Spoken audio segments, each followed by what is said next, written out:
Now, Ken Jones and Pat Thompson have described Creative Partnership's presentational style as characterized by an incessant display of dialogic willingness.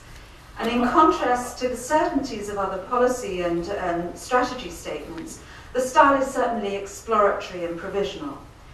As part of a research project that we worked on together, Ken and Pat interviewed Creative Partnership's national directors and noted that the rhetorical figure that featured most explicitly and self-consciously in their discourse is aporia or dubitatio, which is defined as a figure whereby the speaker showeth that he doubteth, either where to begin for a multitude of matters, or what to say or to do or say in some strange or ambiguous thing. And this is their comment. They frequently spoke in terms of doubt, stressing there was much they didn't know. And CP's reports, for example, are relatively modest and tentative in tone, with titles like This Much We Know or The Art of Looking Sideways. The website in particular was open and dialogic in style. Schools and individuals from different regions were encouraged to report and evaluate their involvement with creative partnerships. As the CP activities gathered momentum, the number and range of these contributions to the website grew. So in 2005, for example, Sefton Green noted that there were 60 research and evaluation studies on the website. When I looked at it in August 2007 and counted up, there were 901 projects listed. And in this assemblage of written reports, photographs, artwork, and film, the Creative Partnership's brand, the logo, and the house style were used to create a sense of coherence and energy. Flexibility and responsiveness were the key values. So you've got this kind of poster representing creative partnerships in Norfolk. Slough, a city not known for its vibrant cultural activity normally, represented itself on its website in this way. The images of Hull, a fishing port in the north, were represented in this way. However, these values existed in tension with the dominant top-down standards agenda that the government continued to pursue.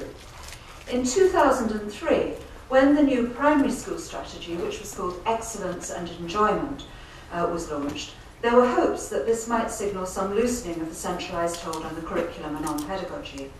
There was a rising tide of criticism about the sterility and joylessness of this standards curriculum. Parents were complaining, significant numbers of teachers were feeling deprofessionalised, they were feeling low in morale, there was concern about the impact of school on children. But the tone of excellence and enjoyment was at best concessive.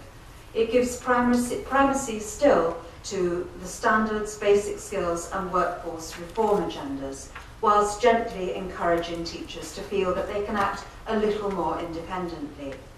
It's made clear that no radical shift of policy is intended, and this is written into the language very clearly. And then in July 2004, when the Department for Education set out its 5-year strategy for children's services and education, the strategy that would underpin the third term of Labour's government, creativity was barely mentioned, and enjoyment was also given very short shrift. In fact, there's a 47,600 word document, creative, is mentioned twice in that document. So, whilst creativity through the Creative Partnerships programme was being offered as a public policy solution to concerns about disaffection and unhappiness in school, and to a plateau in pupils' performance in national and international league tables of test results, it was required to complement rather than unsettle the standards agenda. The juggling act this required is evident in the discursive shifts and balances observable even in early public interviews with senior CP staff. The National Director, for example, after his first month in post, was interviewed, and the interview was put onto the website, described Creative Partnerships as risky, emotionally dangerous, a space rather than an organisation. I'm very keen that Creative Partnerships takes risks, he says. It should be emotionally dangerous. However, later, when asked in the same interview what success would look like for Creative Partnerships, the director's response was framed from an entirely conventional, very low-risk perspective, the perspective of an Ofsted inspector looking at some children in a classroom and finding them excited and energetic. So it doesn't feel too risky. At the national level, these various plates were kept spinning through rhetorical means which themselves helped produce new modalities of policy making and governance. Just as enjoyment was yoked to excellence in primary education policy, so creativity was yoked to partnerships. These partnerships brought new voices into the established debates about creativity, particularly voices from creative industries, with stories to tell about work, innovation, enterprise, and problem solving.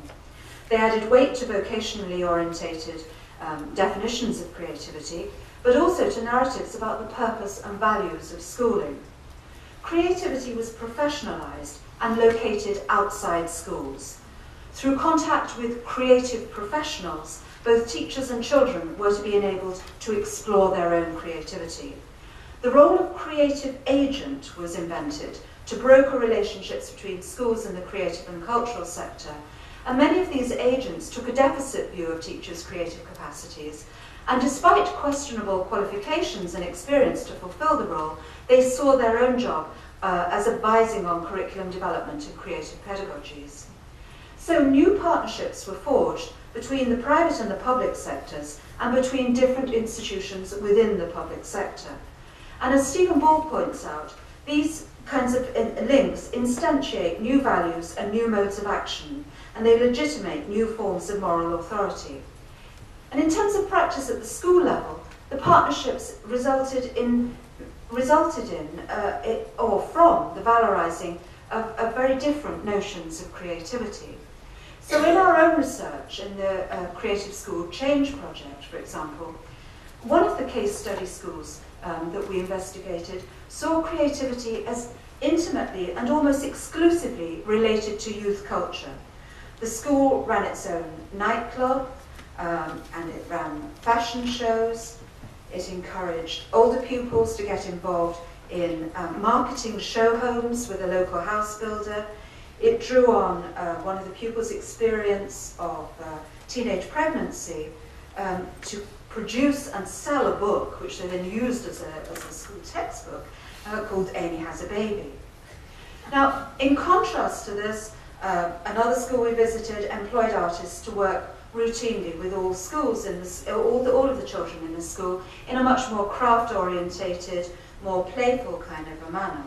With a very different, as you can see, a very different kind of aesthetic. A third school worked with conceptual artists from an arts and architecture collaborative to transform spaces and movement around the school. You can see they were in need of transformation. This is an artwork they created on the playground after what they called a declutter week that led to a physical transformation of the classrooms. This is a redesigned, high-walled playground where they hung a forest of yellow plastic ribbons, which was a wonderful experience to be in. A fourth school defined creativity in terms of entrepreneurialism. They had an entrepreneur in residence.